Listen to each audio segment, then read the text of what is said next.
Bonjour mes amis. Les mauvaises nouvelles se succèdent dans les médias, ça vient un peu de partout. Vous savez, je voulais vous parler initialement de la tuerie de Marseille, et puis le temps que je trouve le moyen de faire une vidéo, et puis il y a une autre tuerie à Vegas.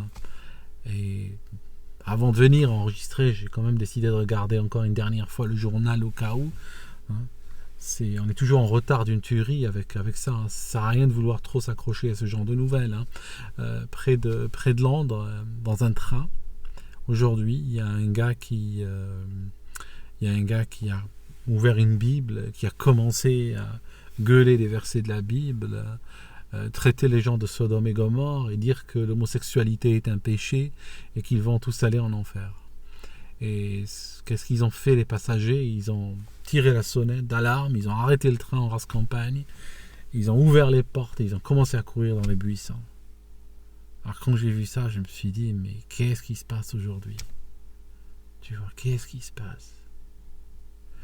Enfin, le Mandalay Bay est un hôtel. C'est un hôtel qui se trouve dans le strip de Vegas et tout près de l'aéroport. D'ailleurs, la ville de Vegas est très proche de l'aéroport. Quand l'avion atterrit, les gens peuvent voir à travers le hublot pratiquement tout ce qu'on connaît de la ville. L'hôtel est immense, à telle enseigne que j'avais partagé une fois une photo, je ne l'ai plus, je ne sais pas où elle est, où on voyait un véhicule, un 4x4 en l'occurrence, un pick-up 4x4, garé dans un couloir du Mandalay Bay. Juste, ça vous donne une idée du gigantisme de l'endroit. C'est un hôtel immense. Il n'y a pas de balcon ou de fenêtre qui s'ouvrent. C'est comme souvent dans les tours américaines. Tout est vitré, c'est couvert de feuilles d'or. De l'intérieur, on voit très bien dehors, mais de l'extérieur, on ne peut pas voir. Et en fait, les feuilles d'or, c'est pour on va dire, réfléchir les rayons du soleil qui tapent très fort en cet endroit du monde.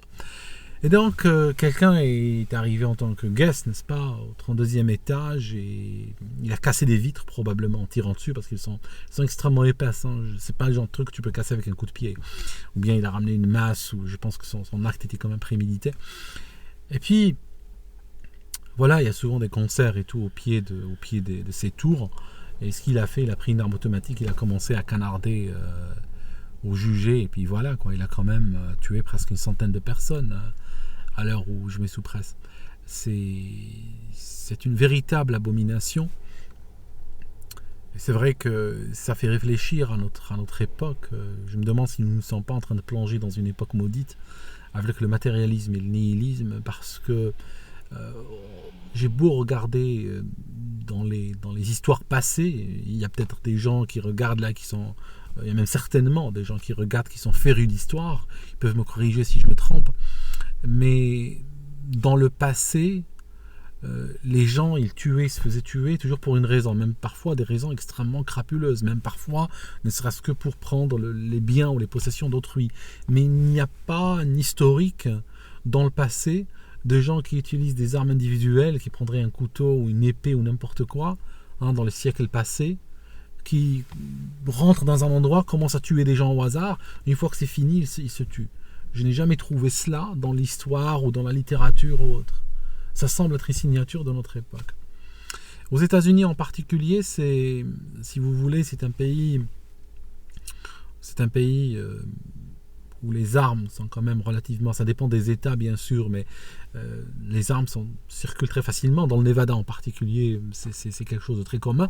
D'ailleurs, c'est pour ça que le tueur s'est mis au 32e étage pour tirer, parce qu'il y a tellement de gens armés dans le Nevada que s'il avait voulu commettre ce massacre à partir du niveau de la rue, il n'aurait pas tenu une minute, le gars. Alors que là, il a quand même pu tirer pendant 1h15. Vous voyez ce que je veux dire? Et les gens, ils recevaient des balles, ça pleuvait sur eux, vous voyez ce que je veux dire, personne ne pouvait l'arrêter, et beaucoup, je pense, ne savaient même pas d'où ça vient, parce que quand ça canarde depuis des immeubles comme ça, c'est pas évident de savoir d'où viennent les balles réellement. Et si vous regardez les tueries, je censure. Pardon pour ça, juste, vous savez, je vous explique, je blogue responsable. J'ai toujours fait ça. Je suis assez contre les blogueurs qui parfois, quand il y a des attentats terroristes ou des tueries et autres, donnent des commentaires parfois techniques ou critiques sur la méthodologie ou autre. J'aime pas cela. J'aime pas quand, par exemple, il y a un attentat terroriste et quelqu'un arrive derrière et dit « Oui, si le terroriste était un peu plus malin, il aurait pu faire plus de victimes en faisant comme ci et comme ça. » C'est quelque chose qui me fait peur parce que, vous savez, on dit des choses, les mots circulent, sont partagés, et franchement, la dernière chose que tu as envie, c'est d'être une source de conseils ou d'inspiration, même de manière complètement fortuite, à quelque chose, à une atrocité comme ça. Donc c'est pour ça que j'allais dire un certain nombre de choses, mais je les ai censurées. Donc voilà, ça m'a touché. Pourquoi? C'est normal que ça touche déjà, hein, ou que ça arrive, ça touche ce genre de choses. Mais comme c'est un endroit que je connais bien, c'est vrai que quand quelque chose arrive dans un endroit qu'on connaît, on est, je ne sais pas, émotionnellement, on ressent plus la chose. Ça n'a pas de sens. On devrait ressentir de la même façon, même dans des endroits qu'on ne connaît pas. Mais bon, voilà, la vie étant ce qu'elle est, quand tu arrives à un accident ou une tuerie ou dans un endroit que tu connais, c'est vrai que ça te... J'avais partagé une vidéo avec vous il y a quelques années du Mandalay Bay. C'était une vidéo d'une chambre. La chambre faisait 220 mètres carrés.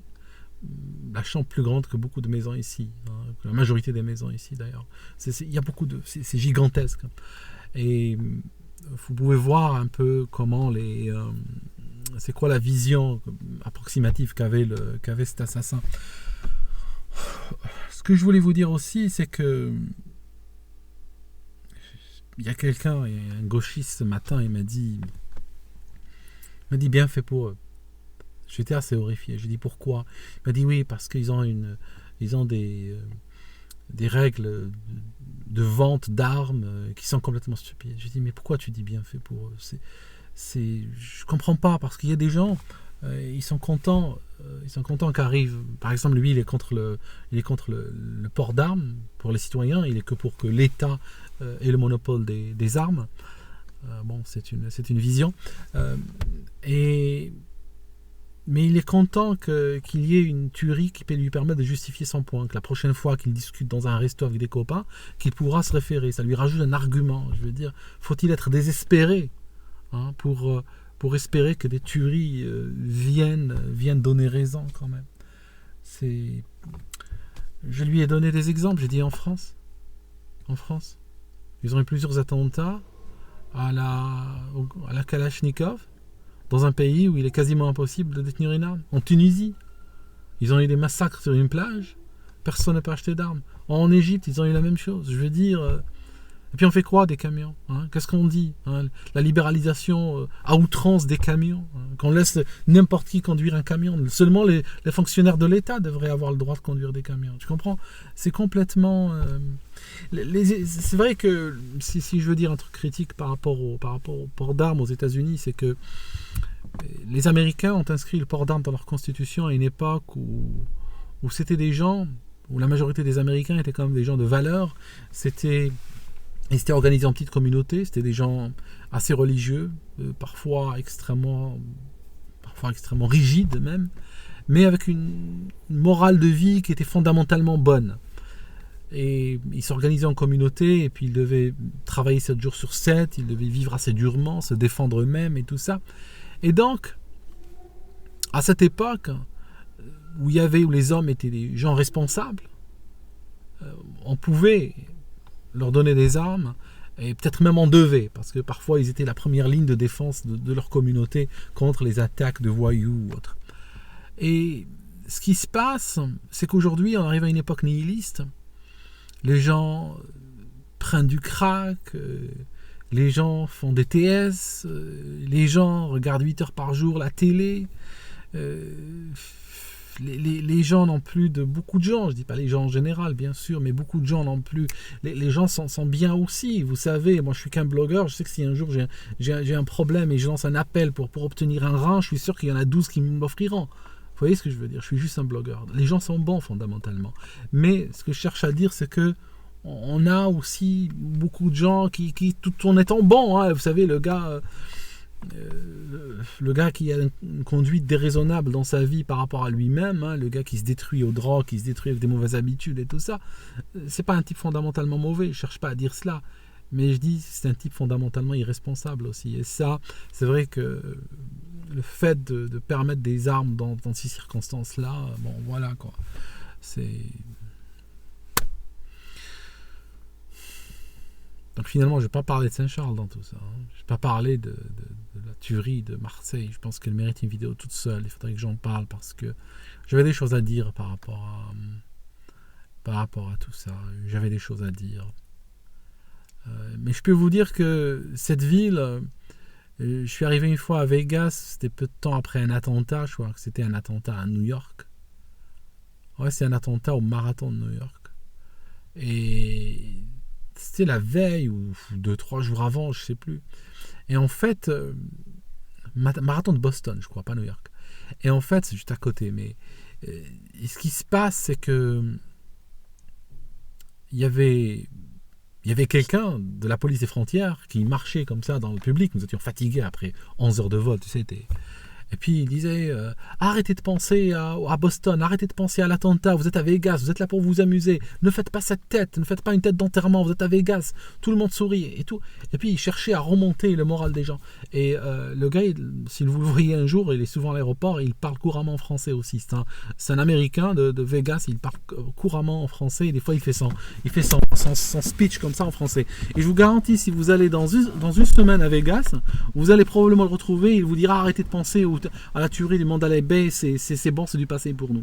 Ce sont des gens qui ont cette résilience, qui ont cette philosophie de vie qui leur permet de rebondir très vite. Et voilà, mais je pense que nous devons réfléchir collectivement au type de monde que nous sommes en train de créer, parce que le nihilisme va nous emmener nulle part en fait. Voilà, je vous laisse. C'était juste pour partager mon sentiment plus qu'autre chose. Je vais pas détailler c'est quoi les possibles motivations du tueur. Hein. Même si Easy sans comment dirais-je, revendiquer, mais eux ils revendiquent n'importe quoi, même un crash d'avion leur est revendiqué. Je pense que vous savez, il y a une recherche d'efficacité dans l'exécution de sa tuerie qui probablement nous dit que c'était pas un islamiste, parce que vous savez, si vous voulez une bonne nouvelle, hein, il faut toujours dire des bonnes nouvelles, c'est que par exemple les araignées ne volent pas. Hein. Alors une bonne nouvelle, c'est que les islamistes sont quand même assez limités intellectuellement, il faut le dire. Hein. C'est pour ça que très souvent, bon voilà quoi, Marseille, il a tué de pauvres gamines de 17 et 20 ans au couteau, quoi. Voilà, il s'est fait flinguer après. Juste pour vous dire, mais donc c'est vrai que son exécution ne plaide pas pour le fait que ce soit un islamiste. Je ne pense pas non plus, même si c'est trop tôt pour le dire, je ne pense pas que c'est un suprémaciste, white, raciste, blablabla, parce que un gars de cette nature-là, il n'aurait pas tiré sur un festival de musique country, je l'aurais plutôt vu dans un festival de rap ou équivalent, quoi. Même, je suis pas en train de dire que la country a une relation ou a une affinité envers les suprémacistes ou autres. Je dis juste que voilà, c'est pas le genre. Il y a généralement ces gens, même si on peut jamais savoir ce qui se passe réellement dans leur tête, il y a un certain nombre des fois de schémas qu'on peut déceler, mais c'est trop tôt encore pour dire quoi que ce soit. Voilà. Je vous laisse, et puis j'en reviens une autre fois, et je parlerai cette autre fois, n'est-ce pas? Je parlerai de la tuerie de Marseille. J'ai des choses importantes à dire à ce sujet-là. Je voulais aussi vous parler d'une fête à laquelle j'ai été, mais bon, c'est vrai que c'est pas l'ambiance, hein, de ramener sur ça. Voilà mes amis, je vous laisse, et puis merci de m'avoir écouté. Vous êtes une très bonne compagnie, parce que vous m'écoutez, vous commentez, vous m'envoyez des messages, et c'est vrai que j'aime bien, je sens votre présence ici. Et puis, je vous dis que le bien vaincra, ça j'en suis sûr. Et c'est cette foi-là, il faut l'avoir sur tous les jours où on n'a pas de raison de l'avoir. C'est là. Hein. Merci.